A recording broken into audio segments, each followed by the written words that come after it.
Perfect. Okay. So like I said, we are going to do tribal leadership today, and I am just going to cover, let's see, chapter 1 and 2. So like I said, it is pretty, it's a good read, um, but it's very information heavy. So you definitely want to take this one slow.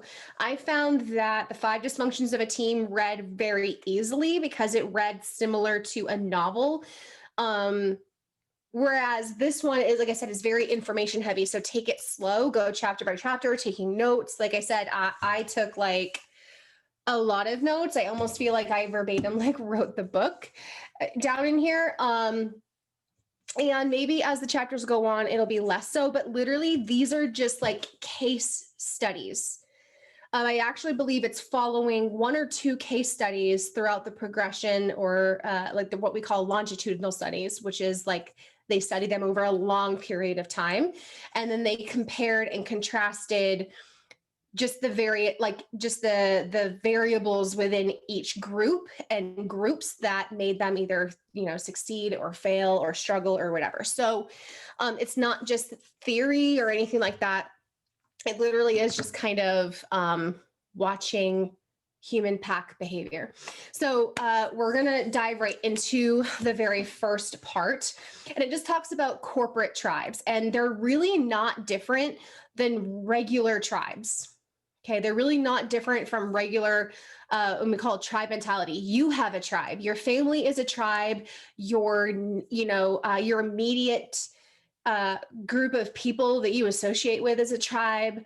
You're part of a larger tribe, and from within that there are so if you've ever high school, those are tribes, because you find like-minded individuals that are in these various stages of that tribe mentality. Okay, so anywhere you go, you're going to find a tribe. When each tribe becomes what they say is like too large, or when the tribes begin to diverge in the ways that they think, and when they start to progress in their different stages, they naturally break off to form sub-tribes. Okay. So it's almost like having a really large group of friends, and then a smaller group within that just are on different stages. And so they have their own sub-tribe within the larger tribe. Okay. So a lot of you guys may have seen that manifest in your life, and so I want to reassure you that it's nothing personal. It's the human condition to find the most likeness of ourselves. And it doesn't necessarily mean the same. It just means on this, and we'll learn the same stage. Okay. You seek to be on the same stage as other people. Hello, everybody in Florida. I see Alicia's on right now listening, so I can see she's on.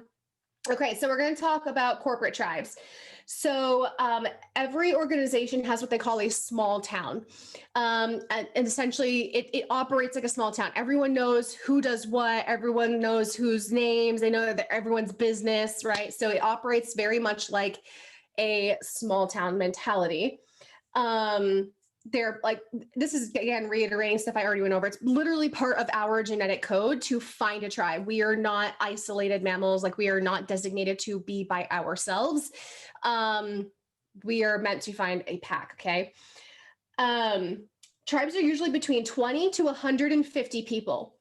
Author of The Tipping Point. So The Tipping Point is a book. Author of The Tipping Point deduced this number when they did studies of tribes all over the globe. Okay. When differences become too stark, people section themselves off and create sub-tribes, even if they have more similarities than they do differences. Okay. Again, the human condition is we are always striving to find another likeness of ourselves. We are attracted to sameness. Now, that is mostly in the way that we think and operate, and you will see in here, it talks about that happens in stages. And by stages, it's almost like maturity or mindset or different stages of those kinds of things. Okay. Okay. Most people are blind to the tribe dynamics because they are focused on personal performance. And so they're blind. I see you, Morgan. They are blind to the inner workings and dynamics of the tribe as a whole. So they often don't see how the dynamic affects the group. They only see themselves and they only see how it affects them. This is why people often have a very egocentric response to tribe mentality, right? Have anyone ever encountered that, where you are participating in a tribe and somehow you feel targeted by the tribe, right? By the group of people. Okay, that has, because you are unaware of the tribe happenings. You are focused mostly on yourself. Okay. All right. Now we're going to go into the 5 tribal stages. Okay. I'll describe the tribal stages, but we're not necessarily going to dive in detail into them. We'll probably take each stage little by little as the weeks go on, but I'll introduce the 5 stages. Okay. So stage one is where gang mentality starts. Okay. Bonding over what's wrong, not what can be right. Okay. And I don't want you to think, so stage one, it's not an ascension. This is not like people start at stage 1 and ascend to stage 5. Some people may never be in stage 1. I want you to almost think of stage 1, 2, 3, 4, 5 as in where they are mentality wise, almost like a range. Okay. Lowest to highest. Lowest self-actualization to highest self-actualization. Okay. Not like we come in at stage 1, we grow to stage 2. That can happen. Okay. But that's kind of how I want you guys to think of it. So this is where gang mentality starts. Okay. They think we bond over adversity. We bond over what's wrong, how we are all victims, and we are all individual units fighting for the same cause, and that's our only bond. Okay. People who are hostile and band together to get ahead in an unfair world. Okay. When your primary goal is to bond with other people over the things you guys have a common interest over, what is wrong with the world or the tribe or people or whatever the case may be. I'm sure you guys can think of a multitude of instances where we see this playing out in our world right now. Okay.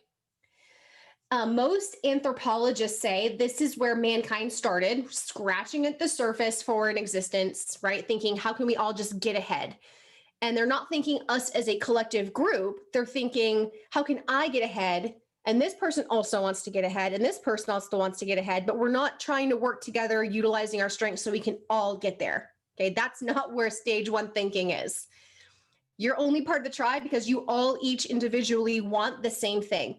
In our work, in what we do, this might look like a team that you have that is all striving to reach their own goals, but they never get on Zooms. You never do three-way calls. You hardly ever talk to each other. You are literally only bonded by the fact that you are all individually working towards the same thing. Okay. And the only time people do talk is when people want to complain and bitch about stuff. Okay. That is stage 1 mentality. That is stage 1 tribe mentality. Okay. There's no sense of loyalty. They're throwing each other under the bus. They're leaving on a whim. They're blaming and shaming one another or the process or whatever the case might be. Okay. That is stage 1. Stage 2, this is where 25% of workplace tribes reside. So again, in their case study, they found 25% of all workplaces are stage 2 workplaces. Okay.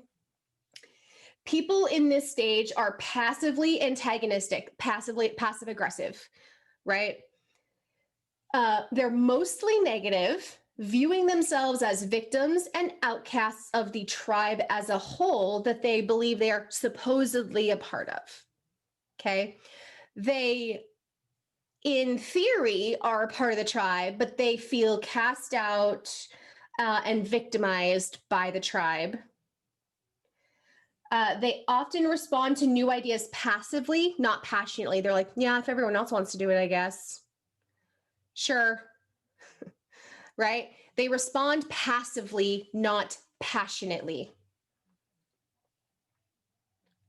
Tribes are semi-formed, but distrust abounds, making it difficult for people to desire commitment to one singular tribe.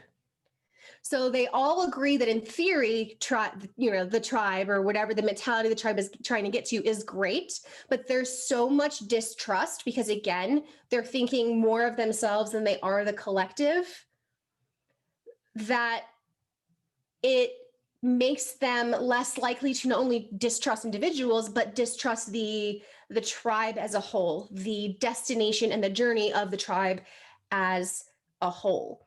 They're constantly sandbagging. They're constantly questioning the process. They are distancing themselves from taking any responsibility because they don't want to take responsibility if things don't go correctly. They want to be the first person to jump ship. They want to be the first person to say, I told you so. But if it goes right, they want to be the first person to be like, woohoo, we did it, guys. Right? So there's a lot of distrust and lack of commitment to one singular tribe. Okay. They are still very much focused on themselves and getting ahead. Moving into stage 3, this is where 49% of workplaces live. Okay. So this is where, and I believe this is the case, this is where the majority of all workplaces are. And if you've ever worked in a regular job, I mean, we can even see it here, literally any job, this is probably as good as you're going to get, right? In most cases, because as we go up in the stages, it's less and less and less. So it kind of goes like this, like a bell curve, right? So it's like stage 1 and stage 2, and then stage 3 is up here, the most common, and 4 and 5 is down here. Okay. Okay. So this is where the I'm great, you're not mentality is. It highlights personal performance and promotes competition over collaboration. Okay, this is where people are competing for, oh, I got to get VP over Jake over there. Oh, I'm going for this promotion over Susie. Or, oh, you are forced into competing with your fellow tribe mates as opposed to collaborating with them. So you are only bought into the idea of the tribe because you know when the tribe does good, it's because you're doing good. But really, you could care less if everyone else in the tribe is doing good as long as you're doing good. Okay. Hold on just a sec.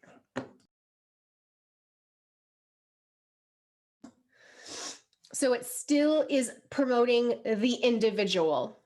Okay, the individual wanting the spotlight, the individual wanting the recognition, the individual trying to get ahead and trying, right? We see this in you're focused on you achieving rank and you getting the bomb PPA and you doing this and you doing that, but you're not really concerned with your team. You're like, if they do it, great, whatever. But I can only control me, so that's what I'm going to do. Okay, that is stage 3. Oh, lost my place. In this stage, knowledge is power. So people hoard it. They hoard their knowledge. They hoard their experience. People in stage 3, when they figure something out, they don't go running to the tribe and tell themselves what they found. Okay. If it was like the end of the world and we were all an actual literal tribe in the forest, stage 3 would be like, I found out where all the really good berries are, but I'm not going to tell the tribe. I'm just going to keep it to myself so I know where I can go when I'm hungry. Okay. That's like this mentality. This promotes a tribe of lone warriors. Okay. So again, you are only united by your similarity of, I want to do this for my own personal gain. This comes as a result of wanting help, but being constantly unsupported and let down by others, a lack of desire to commitment to a whole effort. So you can be in a stage 3 tribe if you've tried to become part of a community and you've tried to collaborate, but you are constantly let down by others who are only focused on themselves. And so you then revert to being like, well, then screw it. I'll just focus on myself if no one else gives a damn. Okay. That is how a stage 3 mentality lives. And that is why it is so rampant in most workplaces, because it's kind of like staying in your own lane, right? It reminds me of, and I don't know why my math teacher had this up, but it was a big poster and it just said, not my job. And it had a picture of roadkill and the road painters painted over it. And it was just like, that's just the kind of world that we live in. They're like, not my job, whatever. Okay. People get stuck in this stage because the high, okay, the mental high of besting others or winning promotes such an environment. So the high of always being recognized, of always being the one shouted out, of always being employee of the month, right? Of always doing that, the high that people get from that, being recognized as an individual, makes it difficult for them to want to promote the tribe over the individual. Most regular jobs promote residents in stage 3, meaning they want their employees to stay in this stage because it actually performs higher, but satisfaction is lower. Workplace satisfaction is lower, but performance is higher. Why? Because it's a rat race. You have everybody trying their best to outperform the other person. And so all you have is a bunch of, it's like having a football team of all quarterbacks. Like, I'm sure they're all great quarterbacks, but like, it really isn't going to function as a whole, but that's what they're all trying to be, right? It's like when you're in, 5th grade trying to play basketball or something, everyone's trying to be a ball hog because they all want to be MVP. Okay. But that is why most workplaces want people to stay there, because the rat race and everyone wanting to perform means that they're getting, either more sales or, they're in whatever. They don't care if you're staying there till 3 a.m. They don't care if you're stealing stuff from other people. They just care that you are performing for the company. Okay. No amount of team building will change stage 3 people. So the answer is to change the strategy. The result will be that they either latch on to the new idea or decide they don't need it and they will stay in stage 3. So it's not about team building. It's about changing the direction and changing the strategy. And people will either latch onto it or they won't. The people who won't will stay in stage 1, 2, or 3. They will never ascend to stage 4 or 5. Okay. So if you're like, I keep talking in my chat, I keep doing this, I keep doing that, I keep running promos and I'm getting nothing. That is you changing the strategy and people are choosing to stay in stage 3. Take that as a sign. Okay. Let's move on to stage 4. Stage 4, there is a major language shift from I am great, you are not, to we are great. You start moving into the collective. 22% of workplaces live here. You can tell when you are here in this stage because the first time a person's sense of self suffers slightly when they are not in the presence of other tribe members. People start to identify themselves as tribe members, and their sense of self is hurt when they aren't around those people, right? When they go to places and those tribe members aren't there. Okay. When they go somewhere, okay, and they feel by themselves because their people aren't there. Okay. You can tell you're starting to get into stage 4 and 5 when you start to derive your own sense of self-identity with the tribe as a whole. Okay. If you can go somewhere and not feel alone or not feel out of place or not feel any of those things, you have not entered stage 4 yet with your tribe. Okay. If you feel like you can go tons of time without talking to them, you don't feel like you're whatever, then you don't have that sense of self tied to the tribe.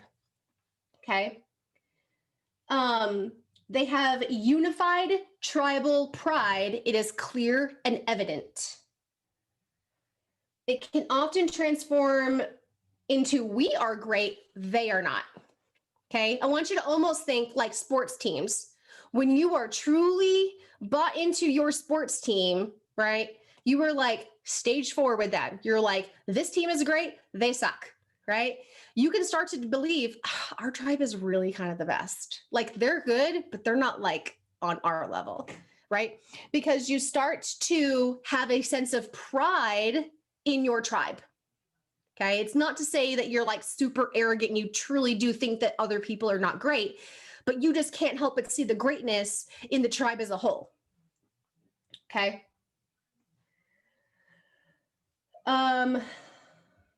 The bigger the challenge, the more powerful the tribe. Tribes will rise, the stage 4 tribe will rise to meet a challenge because again, they lean into the collective. They lean into each other. When a challenge comes, they feel more confident. Why? Because they know they have the tribe. A stage 1, 2, or 3 tribe or person will be anxious when they see a challenge, will begin to worry, will begin to doubt because they do not trust the tribe. They do not feel a part of the tribe. They do not feel that sense of self. Okay. So when other people see a challenge in stage 4 or 5, they're like, I got this. We got this. Because I know my people. We are all going to rise to the challenge. Okay. They prioritize the team and the culture over the individual.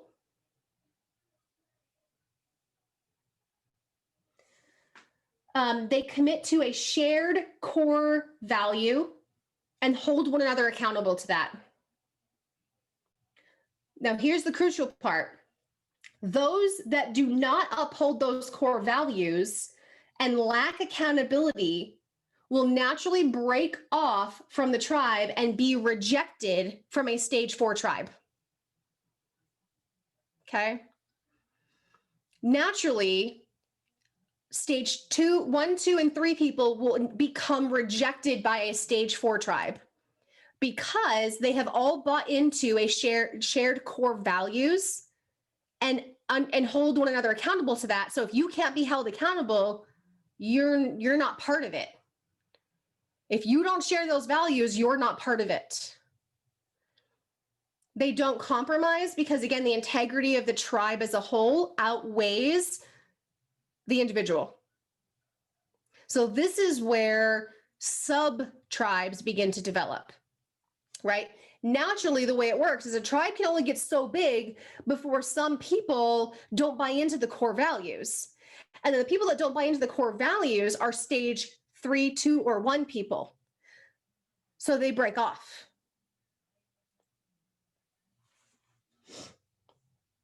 Now let's enter stage 5, because I want to wrap this up before we head on to Jen's. Stage 5, life is great. That's like their belief. Life is great. Life is awesome.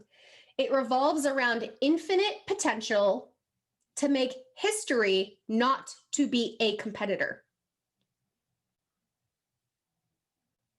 It is all about impact in stage 5 tribes. It is pure leadership, vision, and inspiration.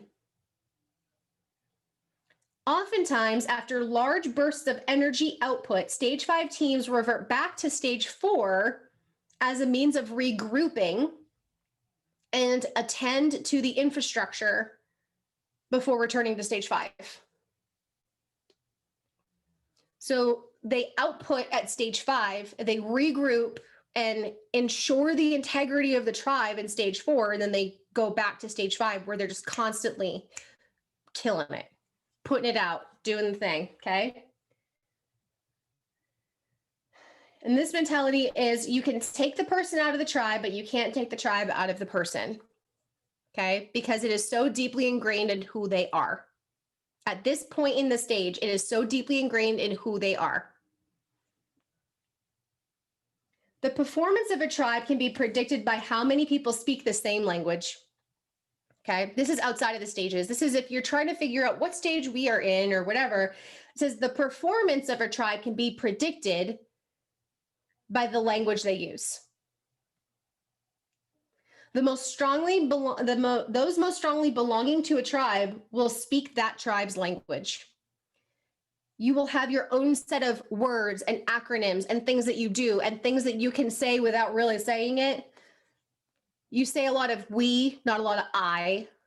Okay, so you can tell that you speak the same language. And then very few people have the ability to change a tribe's dominant stage, except for when you are a tribal leader. And that's where we will segue next week when we talk about how to become a tribal leader. Because the only way you can ascend and bring other people with you to ascend into different stages is if you become a tribal leader. And you can become a tribal leader through the things we will learn about in the next few chapters. I want to make sure we have plenty of time to get off of this and go hop onto Nicole Brannan's Zoom, where I believe Jennifer is going to be talking to us today about treating your business like a business. So I hope you guys got some value out of that. Again, the book is Tribal Leadership. It is really, really good. Digest it very slowly and intentionally. This will help you take your leadership to the next level by understanding human behavior in tribes, and it will help you ascend to becoming a tribal leader. So let's hop off, get on Nicole Brannan's Zoom, and I'll catch you guys over there.